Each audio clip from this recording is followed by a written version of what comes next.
بسم الاب والابن والروح القدس الاله الواحد امين. حل علينا نعمته وبركته من الان والى الابد امين. سعيد ان انا معاكم النهارده، وبشكر الاباء الجمعيه على دعوتها لي ان انا اكون معاكم النهارده، وبشكر نيافه الانبا مكاري الاسقف المسؤول عن هذه المنطقه لانه سمح لي ان انا اكون معاكم. جيل النهارده من الاناجيل الصعبه شويه، لانه بيتكلم عن الرياء، وعايز اركز شويه في الحديث عن الرياء، انه محاوله لاخفاء الحقيقه. فالمرائي شخص لا يقبل الحقيقه. بمعنى ايه؟ بمعنى انه يظهر شيء ويبطن شيئا اخر. فيما يظهر نفسه محب يكون في قلبه عداء. فيما يظهر نفسه انه متواضع يكون مملوء الكبرياء ومحبة الذات. فيما انه بيقدم الوداعة تلاقيه من جوه بركان غضب.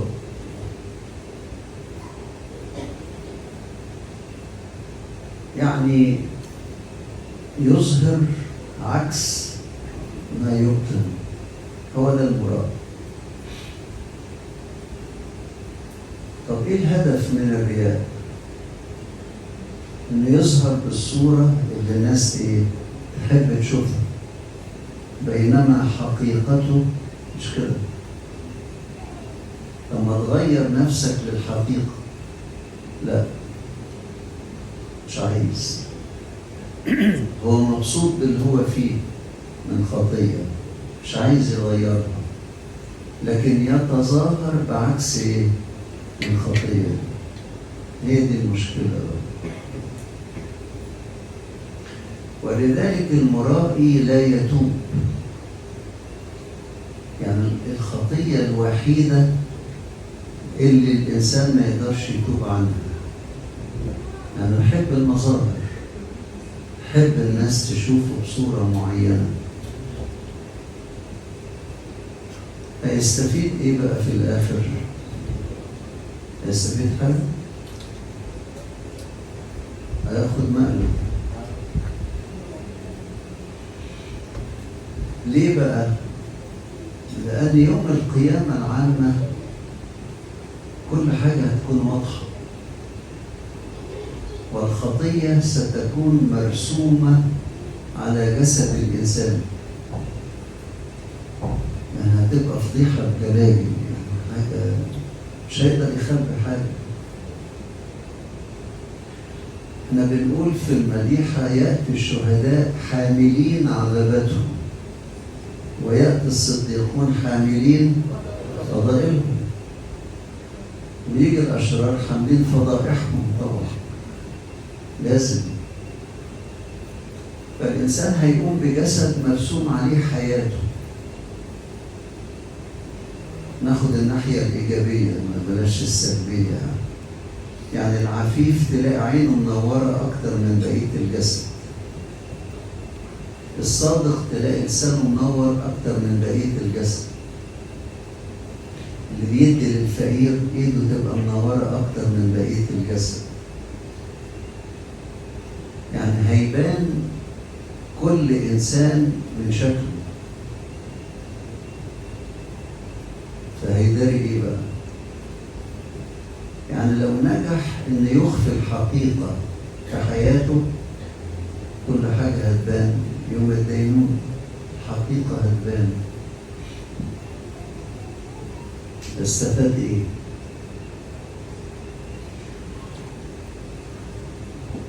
المرائي لا يعرف أن الله يكشف ما في القلوب.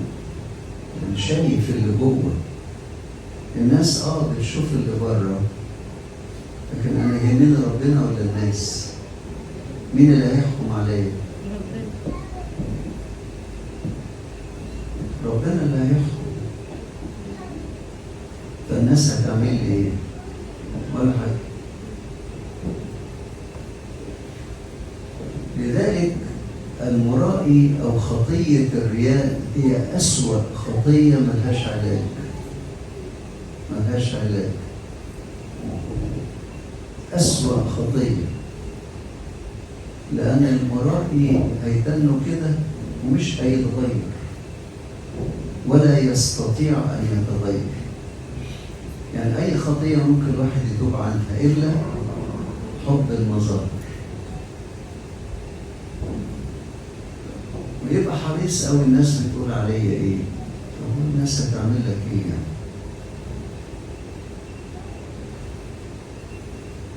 يعني؟ قالوا على المسيح اليهود، قالوا على المسيح كلام وحش، ما اهتمش يعني ما يقولوا، لأنهم خبثاء وضد المسيح. ده قالوا عليه مجنون وبه شيطان. تخيل حد يقول على المسيح كده، ابن الله الكلمة المتجسد، يبقى مجنون وبه شيطان؟ ازاي يقولوا كده؟ وهو ما اهتمش يعني. أنا رأي الناس مش مهم. لذلك السيد المسيح كان يقول الحق ويفعل الحق. يعني لما دخل الهيكل وطهر الهيكل، طرد باعة الحمام، كانوا يبيعوا الحمام جوه عشان يقدموه ذبيحة، وقال لهم بيتي بيت الصلاة يدعى وأنتم جعلتموه مغارة لصوص. ولم يقبل، طرد باعة الحمام وقلب موائد الصيارفة. السيد المسيح كان دايما يكشف اليهود الفريسيين والناس اللي يسلكون بالرياء، يظهرهم لأنه يعلم الحقيقة، يرى الحقيقة. ولذلك اللي سالك في الرياء يسأل نفسه آخرتها إيه؟ آخرتها كل حاجة هتبان. مهما أخفيت مش هتقدر. عشان كده مهم إن الإنسان ياخد باله إن ربنا شايفه، حتى لو الناس مش شايفة. مين اللي هيحاسبنا؟ ربنا اللي هيحاسبنا. هو شايف كل حاجة. يقدر حد يخفي حاجة عن ربنا؟ يقدرش. عشان كده الرياء هي أسوأ خطية روحية، لأن المرائي ليس له توبة ولا يسعى للتوبة. عشان كده المظاهر مش حلوة، المظاهر مش كويسة. لما تصلي من قلبك مش من لسانك. زي اللي يتباهى بصوته، الصوت ده هيعمل لك ايه؟ في الآخر هياخد صوت مش صوت. عارفين الصوت؟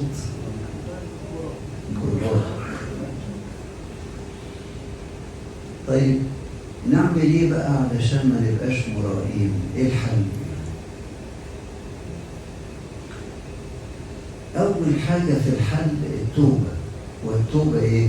من القلب. عشان يقدم توبة من قلبه وما بقاش بيجري ورا المظاهر، يمتنع عن قبول الرياء، فيبدأ في إنه يمشي صح. ولما يبتدي يمشي صح ويخاف ربنا اللي شايف من كل حاجة، شايف كل حاجة، يخاف من ربنا ويبتدي يصلح اللي جوه مش اللي بره. يقول لك الناس تنظر إلى العينين أما الله ينظر إلى القلب. عارف أنت بتشتهي إيه؟ تشتهي الفضيلة ولا الرذيلة؟ تشتهي العلاقة مع ربنا ولا العلاقة مع الأشرار؟ شايف الحقيقة فهتداري إيه؟ حتى لو أقنعت نفسك إنك مش باين، طب يوم الدينونة هتعمل إيه؟ هتداري إزاي؟ مش هتقدر. كل حاجة هتبقى مكشوفة أمام الكل، وكله هيشوف كله. يعني في الملكوت هيشوفوا اللي في النار الأبدية، اللي في النار الأبدية هيشوفوا اللي في الملكوت. بس العلاقات بقى هتنعدم. يعني افرض بره كويسة وفي الملكوت وشايفة ابنها في النار الأبدية، مش هيبقى في علاقة الأم بابنها. الحاجات دي هتتمنع، هتنعدم، لأنها هتأثر على الجانب الكويس. ده لما حد يكون ابنه في السجن أو يعني في معتقل ولا حاجة، بيبقى تعبان وعايز يشوفه وعايز يخرجه من اللي هو فيه. يعني في العلاقة واضحة، لكن في الأبدية مفيش الكلام ده بقى، مفيش الكلام ده. فخلي بالك إنك كل ما ستظهره لن ينفعك لو غير حقيقي. لكن لو طبيعتك كويسة طب خلاص، ربنا هيكافئك على كل أعمالك الطيبة الكويسة. ولذلك اللي عايز فعلا يحاسب نفسه يقعد مع نفسه ويشوف جوه في ايه، يبتدي يحاسب نفسه ويصلح نفسه، وروح الله الساكن فينا يصلحه من جوه. فالتوبة أولها محاسبة النفس، والإنسان لما يحاسب نفسه وعارف كل حاجة عن نفسه، مش حاجة مخفية عنه يعني، فيقدر يصلح نفسه. الحاجة الثانية إنه يستفيد من الأسرار المقدسة ويستفيد من كلمة الله. أما أنطونيوس مجرد سمع الكلام اللي قاله السيد المسيح للشاب الغني: إن أردت أن تكون كاملا فاذهب وبيع كل مالك وتعال اتبعني حاملا الصليب. الشاب الغني مضى حزينا لأنه كان ذا أموال كثيرة، لكن أبا أنطونيوس نفذ. يعني الكلام اتقال للشاب الغني وما استفادش منه، وهو سمعه للمسيح نفسه. وأبا أنطونيوس سمعه في الكنيسة واستفاد منه، كان عايز يعرف يعمل ايه فسمع: اذهب وبيع كل مالك وتعالى اتبعني حاملا الصليب فيكون لك كنز في السماء. راح وباع كل حاجة. في الأول حش شوية فلوس كده عشان أخته، فأخته طلبت تروح للدير للعذراء، فراح موزع الباقي على الفقراء ونفذ كلام السيد المسيح. خلي بالكم من التعبير: إن أردت أن تكون كاملا. كاملا دي درجة مش للكل، مش كل الناس كاملين. إن أردت أن تكون كاملا بيع بقى كل حاجة، ما تفكرش في حاجة، مبقاش مستعبد لحاجة. والعجيب أن السيد المسيح خلى المال زي الله. لا يقدر أحد أن يعبد سيدين، إما الله وإما المال. يعني السيد المسيح خلى المال إله، مش هو اللي خلاه إله. يعني قصدي الناس اللي بتعبد المال خلته إله، السيد المسيح ذكرها ما خدهاش. تخيل واحد بيعبد المال مش ربنا، المال ده هيعمل لك ايه؟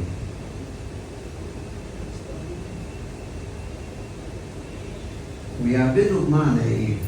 بمعنى انه يدي وقت كتير للحاجة اللي بتجيب الايه؟ المال، ما يديش وقت ربنا.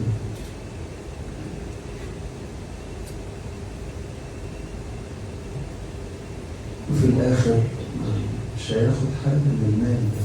المال ده وسيلة للحياة، انفاق على الجسد. وفي ناس بيحولوا المال وسيلة للملكوت، يدي الفقير ويشعر بالمحتاج ويديله. في ناس مش بتدي العشور، بتدي القشور. عارفين القشور؟ طب ده العشور ده بتاع العهد القديم. السيد المسيح وصلها ل50%. من له ثوبان فليعطي من ليس له. أبونا ما قاليش يعمل لنا دعاية عشان عايزين فلوس. قلت لنا حاجة؟ أنا بس بنقول بنكمل الكلام يعني.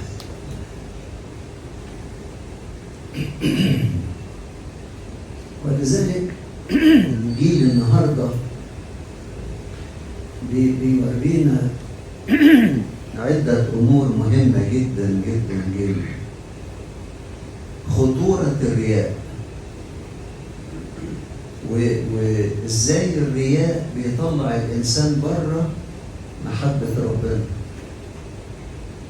مرائي كذاب.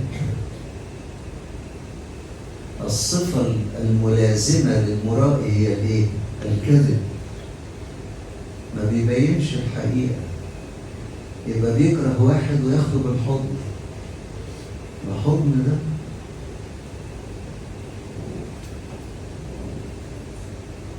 يعني يظهر خلاف ما يبطن.